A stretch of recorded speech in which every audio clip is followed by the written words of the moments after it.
एक बार की बात है। एक गरीब इंसान अपनी गरीबी से बहुत परेशान था। अपनी गरीबी की वजह से वो अपने पत्नी और 2 बच्चों को भी ठीक तरीके से संभाल नहीं पा रहा था। उसके लिए अपने परिवार के लिए 2 टाइम का भोजन जुटा पाना भी मुश्किल हो रहा था। वो अपनी ऐसी ज़िंदगी से तंग आ चुका था। इस गरीबी और लाचारी ने उसके दिमाग में उथल पुथल मचा दी थी। अपने इस समस्या से बचने के लिए उसने घर छोड़कर भाग जाने का निर्णय लिया और एक रात वह चुपचाप अपना घर परिवार छोड़कर चला गया। उसे यह नहीं पता था कि उसे कहाँ जाना है। वह बस चलता जा रहा था। चलते चलते जब वह एक नदी के किनारे पहुंचा तो यह देखा कि वह महात्मा बुद्ध अपने शिष्य के साथ डेरा डाले हुए हैं। यह देखकर उसने निर्णय लिया कि अब वह सन्यासी बन जाएगा और महात्मा बुद्ध का शिष्य बनकर उनके साथ ही विचरण करेगा। यह निर्णय लेकर वह महात्मा बुद्ध के डेरे में जाता है और उनके चरणों में गिरकर बुद्ध से यह विनती करता है कि उसने अपना शिष्य बनाकर अपने साथ रख ले। महात्मा बुद्ध ने जब उस गरीब इंसान की तरफ ध्यान से देखा और मुस्कुराते हुए बोले, ठीक है, आज से तुम मेरे काफिले का हिस्सा हो। अगली सुबह जब महात्मा बुद्ध का काफिला आगे बढ़ा तो वो भी उनके साथ चल पड़ा। गर्मी का मौसम था और तेज़ धूप भी थी, लेकिन महात्मा बुद्ध का काफिला लगातार बढ़ता जा रहा था। जब ये लोग एक जंगल से गुजर रहे थे तब एक बड़े से पेड़ के नीचे सभी लोग कुछ देर विश्राम करने के लिए रुके। तेज़ धूप और लंबी यात्रा के कारण महात्मा बुद्ध को बहुत जोरों की प्यास लगी थी। इसलिए महात्मा बुद्ध ने अपने नए शिष्य से कहा, यहाँ पास में ही एक सरोवर है, तुम वहाँ मेरे से पानी ले आओ। महात्मा बुद्ध की आज्ञा पाकर वह गरीब इंसान सरोवर की तरफ पानी लेने चल पड़ा। जब वे सरोवर के पास पहुँचता है तो देखता है कि वहाँ कुछ जंगली जानवर सरोवर के पानी में उछल कूद मचा रहे थे।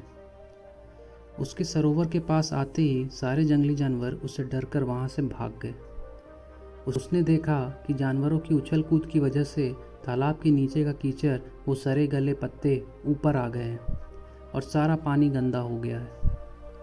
यह देखकर वह बिना पानी लिए ही चुपचाप वहाँ से लौट जाता है और बुद्धा से जाकर कहता है, बुद्धा, उस सरोवर में तो बहुत ही गंदा पानी था, उसे तो पिया ही नहीं जा सकता था।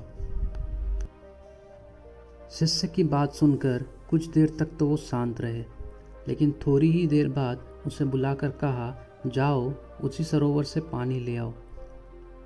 महात्मा बुद्ध का ये आदेश सुनकर वह वहाँ से पानी लेने तो चल पड़ा, लेकिन अपने मन में यही सोचता जा रहा था कि महात्मा बुद्ध इतने गंदे पानी को पिएंगे कैसे।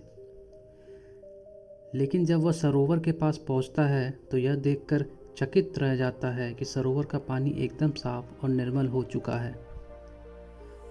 वैसे सरोवर का पानी लेकर महात्मा बुद्ध के पास जाता है और उनसे पूछता है कि थोड़ी ही देर में सरोवर का पानी इतना साफ कैसे हो गया। तब भगवान बुद्ध ने उसे समझाते हुए कहा कि जब जानवर पानी में उछल कूद मचा रहे थे तब सरोवर का कीचड़ उभर आया था, परंतु कुछ देर शांत रहने पर कीचड़ फिर से नीचे बैठ गया और सरोवर का पानी फिर से साफ और निर्मल हो गया।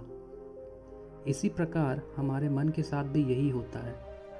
जीवन की भागदौड़, समस्याओं को मन की शांति हमारे दिमाग में उथल पुथल मचा देती है और तब हम जल्दबाजी में गलत निर्णय ले लेते हैं। परंतु यदि कोई भी निर्णय लेने से पहले हम अपने दिमाग को शांत रखें और धैर्य के साथ बैठकर सोचें तो हमारे मन की वो उथल पुथल भी पानी की उस कीचड़ की तरह शांत हो जाती है और तब हम जो भी निर्णय लेते हैं वह हमेशा ही सही होता है। इसीलिए बुरे समय में इंसान को कभी भी धीरज नहीं खोना चाहिए। महात्मा बुद्ध की यह बात उस इंसान को समझ में आ गई और जब वह शांति से बैठकर अपने द्वारा लिए गए निर्णय के बारे में सोचता है तो उसे एहसास होता है कि उसने घर छोड़कर गलत किया था। उसकी अनुपस्थिति में उसकी पत्नी और 2 छोटे छोटे बच्चों को भी और बड़ी समस्याओं का सामना करना पड़ेगा। उसे अपने पति और पिता होने का दायित्व निभाना ही पड़ेगा। इसीलिए वह महात्मा बुद्ध से आज्ञा लेकर अपने घर वापस चला जाता है। दोस्तों, इस कहानी से हमने ये सीखा कि हमें कभी भी अपना निर्णय जल्दबाजी में नहीं लेना चाहिए, बल्कि दिमाग को शांत रखते हुए भविष्य के बारे में सोचकर ही सही निर्णय लिया जा सकता है।